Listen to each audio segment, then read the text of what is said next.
Welcome back everybody, I hope you're having a beautiful day. It's an amazing day today because we're checking out a subreddit that we've never checked out before, Tales from Retail. I've heard a lot about this one and I'm sure it's going to be a lot of fun. Because we've never been on here, I'm going to read the top posts on the subreddit, but I'll also try and read some recent ones. And yeah guys, I hope you're doing awesome and I hope you're ready for this. Enjoy guys.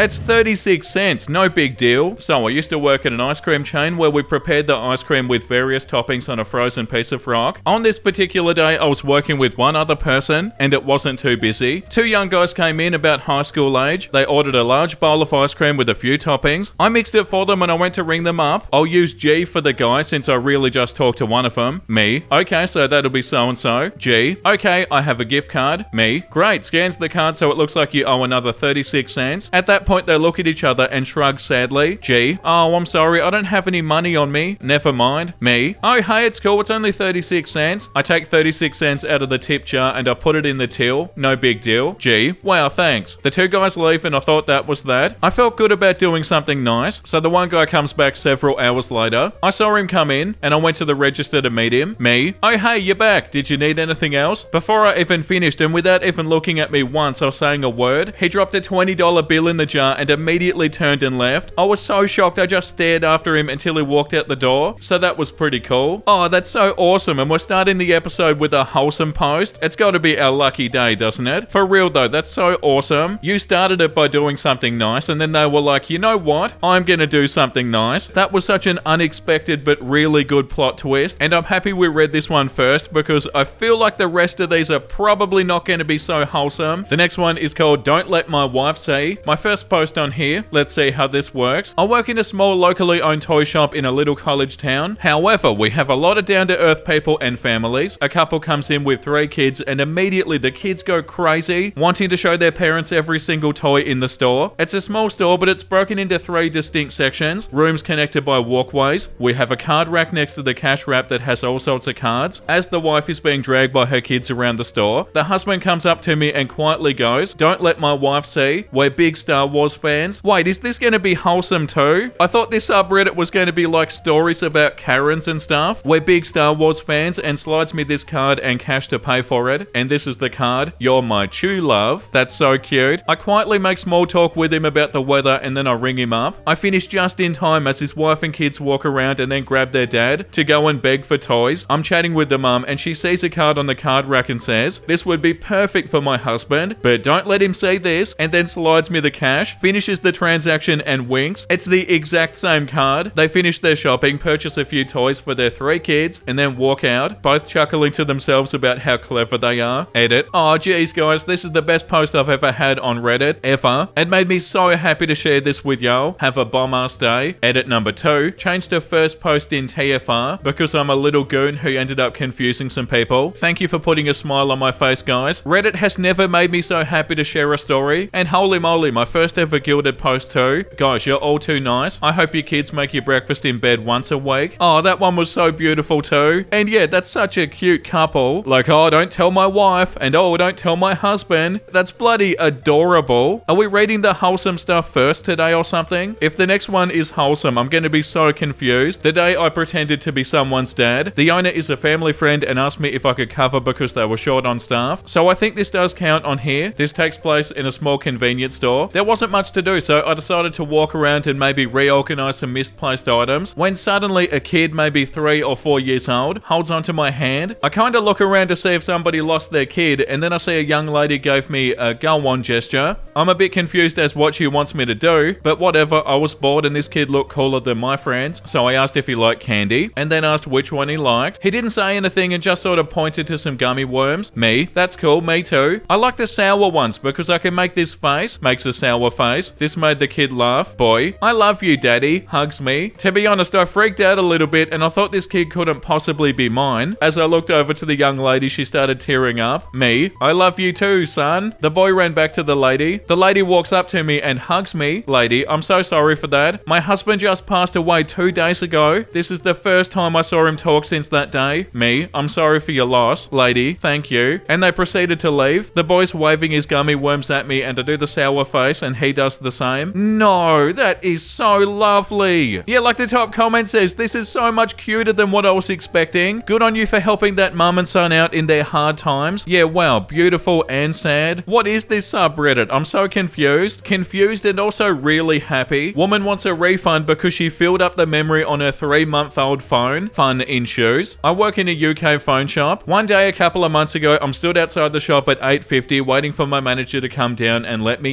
in. There's a middle-aged woman standing outside as well, glaring at me, tapping her foot and huffing impatiently. Uh-oh, bad sign. At 9 a.m. we open the doors and she comes stomping in, right up to me. I open my mouth, but she doesn't give me a chance to speak. She bought her phone 3 months ago and it doesn't work anymore apparently, and she wants a refund. Now, before this conversation goes any further, I feel I have to point out to her straight away that a refund is not going to be possible after this length of time. After 30 days, we can send it off to repair, but that's it. Don't argue with me, she screeches. Okay. I ask her if I can have a look at her phone. She rolls her eyes and then hands it over. After a few seconds, it becomes clear that her internal memory has been filled up with photos of her grandson, etc. And so there isn't any space to install a software update. So there isn't actually anything wrong with her phone at all. With my best retail smile, I begin to explain this to her, and I mention that she can always buy an SD card and move her photos onto that, and hey presto, problem solved. Nope, she wants a refund. We're back onto that. I tell her I'm going to go and speak to my manager. I go upstairs and we laugh at her, the usual, but he still comes back down with me to back me up because she's getting pretty horrible, and we then spend another 10 minutes or so trying to convince her that literally all we can do is send her perfectly working phone off for repair. Now she's telling us that she's going to go to trading standards, quoting the Consumer Rights Act at us. She's the biggest cliche going. Unreal. Eventually she admits defeat, but she still wants it repaired. So I sit her down and I start to take some details. Why do you want my details? I'm on the edge here. Eventually she tells me her first name. I start to type it in. She can see the screen as Jill. And then she says, "No, you stupid girl." It's spelled Jill. Speaking slow. I raise my eyes to her to give her a big sickly sweet smile and apologize profusely. I then ask her for her surname. Let's see if we can spell this right, shall we? At which point I sit back and I say, "I'm sorry, but I'm not going to serve you." She goes bright red and starts sputtering, kicking off, calling me thick and rude, etc. My manager comes over and tells her calmly to leave. I'm taking this all the way to the top. Yeah, feel free, but please leave. Oh god, they sound awful. I'm so happy you said something. Yeah, like the top comment says, thank god you defended yourself. One of the worst things in these stories is when a customer blatantly insults someone and they just give them the retail smile. To an extent, you have to defend yourself. I was lucky at my last job to have a manager who did lots of floor work, so she knew how hard most of us worked and how polite most of us were. If we had to tell a customer that we weren't going to help them anymore, it was for a good reason. If a customer ever overstepped their boundaries, she stood up for us, and that's an important quality for a boss to have. Yeah, 100%, and they even called them stupid. Like, you can't be acting like this, and they need to know that they can't. The next one says, if you're rude and refuse to pay, we have the right to refuse services, even after they're done. So, I was in the shop one day, a customer was in getting some keys copied, nice and simple job. Suddenly, while I've got the machine running, some shirtless guy comes in looking really frantic. I tell him I'll be a minute longer, then I finish the keys and I send the first customer on his way. Frantic dude, "Jeez, took you long enough, I need you to come unlock my car." I'm already a little annoyed since it's almost closing time, but I figure that he's got a kid or a dog or groceries in the car, and I give him the benefit of the doubt. Me, no problem, where is it? Frantic dude, "A couple of miles that way, my girlfriend drove me over here, you can follow us to it." I get some info from him, the kind of car that it is, his name and number and address in case we get separated. Frantic dude, "My phone's in the car, so if you call it, I won't answer." Me, "Then how about your girlfriend's number?" Frantic dude, "Hers is in there too." Well, okay then. Since it's pretty much shutting time, I just go ahead and set the alarm and lock the doors as I leave. He doesn't like this and starts saying that I'm taking forever. Yeah, take a chill pill. 5 extra seconds won't kill ya. I get in my truck and I follow him out there. When we get there, I grab my tools and I head to the car. Surprisingly, there's nothing in there except for the keys on the seat. No kids or dogs, so now I'm just hoping that it's actually their car. Frantic dude, "You'd better not mess up my doors. This is a classic." Yeah, a classic Ford piece of crap. I opened it up in about 10 seconds and I check the insurance card. And yeah, it's their car. I pick up the keys and I go over to him, tell him it's $40, and he just sort of looks at me dumbfounded. Frantic guy, "Wait, you mean I have to pay for this?" Yeah. Me, "Yeah, we charge a service call when we have to go out to the location." Frantic dude, "Well, I'm not paying for that. You did it in 10 seconds. I could have done that myself if I'd known." Me, "Well, I'm sorry, but I can't do it for for free. I could have, but there was no real urgency, like a life endangered. Plus, he was rude about the whole thing. We normally would just bill someone in the situation, but we've been burned too many times, so we'll only do that for companies. Frantic dude, I'm not paying for that. I don't have any money. Me, then if you think you can do it yourself, then go for it. I throw his keys in the car and lock the doors and shut it behind me, and then I leave. I get home about 10 minutes later, and then after probably an hour, he calls back. Frantic dude, I can't get it open. Come back and open my car again. Me, I can go out again, but I'll have to charge you for 2 service calls. Frantic dude, F you, a-hole. I'm not paying you $80. Well then, you can call out another locksmith nearby. I'm sure he'll be happy to help. And then I hang up. I didn't tell him, but they charge $100 to unlock cars. I never heard back from him. Yeah, I can already tell we have to make more episodes on this. And also, like the top comment says, I would have been disappointed if you hadn't have locked his keys in his car after he refused to pay. Good on you for standing your ground. Yeah, they were being so rude for no reason. Like, they were being awful the entire time. Yeah, good on you, OP. You did the right thing. I made a grown man cry today. So, I work at a pet store. My family owns it. We do boarding, daycare, training, grooming, and retail. I had a regular come in a few months back. He wasn't doing too well financially since becoming disabled. He brought in his dog for grooming, and I noticed that he had large amounts of fleas. I called and I informed him. I let him know that I'd give his other dog a flea bath for cheap so he could take care of it. Once he got there, he tried to pay with a care credit card that the state had given him. Unfortunately, we don't take that card, so he gave me his card information so I could charge him when he got paid. I sent him home with some flea and tick topical that we sell over the counter. Well, the day came for me to run his card. He called me to remind me. I thanked him and I got off the phone and I didn't charge him. Today he called realizing that he hadn't been charged. I told him that I didn't plan on charging him and I was happy to be able to help. He couldn't talk for a bit, trying to compose himself. I got off the phone knowing that I'd made somebody's day better. I know how hard it can be living on disability. My mum's on it. Sometimes even the littlest of things can help. Oh, once again, OP, you did the right thing. That's so beautiful. I can't believe how many stories on here are so cute. I feel like we need to read more of these just because they're so wholesome. But yeah, good job, OP. That's so awesome. Some idiot put this cake's writing in cursive. In college, I worked at a floral shop that shared a space with a bakery. We had the space for both businesses to operate, and it naturally was a good partnership. This story takes place near the end of my senior year. I was 6 weeks shy of graduating with 2 degrees. Although I cared about the stores and I wanted them to do well, my nonsense tolerance had dropped pretty significantly. One day a woman came to me for balloons for her son's 2nd birthday party. She had already picked up her cake. Woman, grumpily tossing her balloon choices at me. Oh, I can't believe the bakery. Oh, is there something wrong? Woman, yeah, look at this cake. She opens the box. It's a nice looking cake decorated with icing and trains. A scrolling script says, Happy 2nd birthday. Woman, don't you see it? Me, I think it's a lovely cake. Woman, it's in cursive. Why the hell would they put it in cursive? He's 2. Me, oh, well, it'll take a couple of minutes to fill these balloons. I bet you could take it back and they could scrape off the old lettering and refrost the blank space and rewrite it for you. Woman clearly hasn't heard a word I said. I can't believe someone's so stupid they think this is okay. Me yelling above her, can your son even read? She immediately fell silent, blushed a deep purple, and was silent while I filled her balloons. She paid without a word. Oh, that's so funny. They can't even read. They're not gonna care. I am so happy you said this. They 100% needed to hear that. Like, hey, you see how you're freaking out? Can you actually stop? Because there's no reason to. I don't know if you know this, but you're being ridiculous. When Do You Know Who I Am goes terribly wrong. A few years ago, I was working at a used video game store. I was behind the counter doing morning inventory when a teenager came in. TC, teenage customer, and me is me. Teenager, hey, I pre-ordered a copy of this game here last week. Is it in yet? Me, let me check for you. Do you have an ID? I check his ID and he's only 16. The game he pre-ordered was M-rated, so I couldn't sell it to him. Sorry, buddy, it looks like the game is M-rated. I can't sell it to you because you're under the age of 18. Is one of your parents in the car? Teenager, no, I paid for the game. I want it. Believe me, I want nothing more than to give it to you. You're right, you paid for it, but company policy restricts me from selling it to you. Teenager, do you know who I am? Do you know who my father is? Me, buddy, I'm on your side. I want to sell the game to you, but my hands are tied. Just come in with your parents or a big brother or even an older friend. I can give it to you then. Teenager, enjoy the unemployment line. Wow, being an a-hole for no reason. He exits and I think nothing more about it. This happens once a week. The next day my boss calls me and asks me to meet at the coffee shop next door before my shift. He commonly does this to go over numbers. Manager, thank you for meeting me. Me, sure thing. Manager, yesterday did you have a kid come in asking to purchase a game that he pre-ordered? Me, sure did. He was underage so I didn't sell it to him. And then I go over the conversation with my boss. Manager, manager. I know you followed policy, but that kid's father is a well-respected businessman in the area. The boy's father called my boss's boss, which in turn called me. I'm sorry, I have to let you go. Me, are you serious? For following company policy? Manager, yeah, it sucks, but the father is influential in town, and he suggested that we let you go, and here I am. But you get 2 weeks severance. Don't worry about your shift today, I'm covering for you. I need your keys and your badge. And just like that, I was unemployed, all because I followed corporate policy? Nah, that's unbelievable. Oh god, I hope that's not real. That's so awful. This is a really old post, and they said in the post that this happened years ago, so it's a long time ago. But yeah, that's infuriating just to read about. I can't even imagine how you feel. Yeah, wow, that's so awful. The next one is called Entitled Customer Goes Nuts Because We Won't Sell Her My Purse. So for the last dozen years or so, I've been carrying this gorgeous vintage designer bag that I found online. I think I bought it in like 2010. I love it, and I'm gonna carry it until it falls apart. I get a ton of compliments on it, and it also caused this one crazy story. I spent 3 years working in an Ivy League college town upscale clothing boutique. Well, what a sentence. That catered to wealthy college students and their parents and tourists. We didn't sell anything like this bag, but I suppose I can see where it would have fit in with all the things we did sell. One afternoon, I was getting ready to leave for my lunch break, and I'd put this vintage bag on the counter while I was putting my coat on. An expensively dressed woman who just walked up to the counter picked up my bag and asked my co-worker who was at the register how much it was. I walked over and I politely took it from her and said it was my personal bag and it wasn't for sale. She literally snatched it out of my hands and went off on both of us. The bag was sitting on the counter. It had to be for sale. It was obviously much too fancy and expensive a bag for a retail loser to own. And oh, didn't we just wish that we were Ivy League students like her precious babies? Which was actually funny because I didn't work there because I needed the money. I worked there as a favor to the owner who was a friend of the family, basically as a fill-in for one of her full-time employees who had a chronic illness. It allowed her to keep the other worker instead of letting her go for someone more reliable. This entitled woman probably really would have flipped if I told her that my husband was a professor at our beloved Ivy League school, and I could easily afford that bag. Thank you very much. So yeah, this woman just kept screaming at us. She wanted that bag so bad. She absolutely refused to believe it belonged to me. Started screaming about wanting to see the manager or the owner about getting their personal bag. Oh, what's wrong with people? And didn't believe my co-worker when she informed the woman that she was the store manager. We finally told her if she didn't give me back my bag and leave the store that we were going to call the police. She refused, so the police were called. The police get there. The entitled woman gets even worse and doubles down on her particular form of insanity. She tells them that it's her bag and she brought it in with her and that we were trying to steal it from her. The cop took the bag away from her and opened it up and dumped all the contents on the counter. My cell phone, which of course I knew the passcode to and she didn't, prescription medication, bottles in my name, my checkbook, and everything else that I carried on a daily basis. How she'd failed to recognize that from the weight of the bag that it had stuff in it, I don't even know. You could see the fear creeping into her face as the cop came up with one item after another that proved that the bag was mine. When he got to my wallet and pulled out what was clearly my license, the woman jerked away from the second cop who had a hand on her arm and pretty much ran out the store. I kind of wish they'd gone after her, but apparently they didn't think the situation warranted it because they just asked if we considered it worth pursuing her and pressing charges. Sadly, in that moment, we didn't want to be bothered. We just wanted it to be over so we could get on with our day. I wish now that we had. She needed to be taught a lesson or be forced to get mental help. She wasn't the only crazy entitled customer that we ever got, but she was one of the most memorable. It's actually kind of unbelievable how awful some people can be. And yeah, I feel like that's enough for today, guys. That was a really good first episode on this subreddit, and if you want to see more, make sure you let me know down below. And let's read something wholesome, shall we? My grandmother had a crush on Keanu Reeves because he reminded her of my grandfather when he was young. Saw all of his stuff from Bill and Ted to The Matrix. She had a stroke in her early 70s and was pretty much housebound for the last 10 years of her life, so watching movies was her main hobby, and became almost like friends to her because she so rarely got to see any of her own. Not too long after The Matrix came out, my uncle was in LA for business and was eating at a really swanky restaurant when Keanu came in with a woman. When he finished his meal, my uncle came up to their table and said, "I don't usually do this, but I just wanted to say that my 80-year-old mother loves you and has seen all of your movies. You remind her of my dad." He said Keanu asked if he had a cell phone on him, and when he confirmed that he did, he said, "Give her a call, I want to talk to her." He spoke with my grandmother for several minutes and it absolutely made her year. She was so isolated, and his genuine kindness to her and interest in her showed what a truly amazing man he is. Wow, that's so awesome. Yeah, I don't even know what to say. That's so beautiful. I really hope this is real. If you're reading this, release your shoulders from your ears, unclench your jaw, and remove your tongue from the roof of your mouth. We physically tend to hold on to stress in the least noticeable ways. Relax. Yeah, like the 2 top comments say, don't remove your tongue from the roof of your mouth. Yeah, thanks. Now my tongue feels weird no matter where I put it. Yeah, thank you for that. A political movement I can get behind. Thor Michelson says no to vacuums. They're loud and they freak him out. Oh, that's so cute.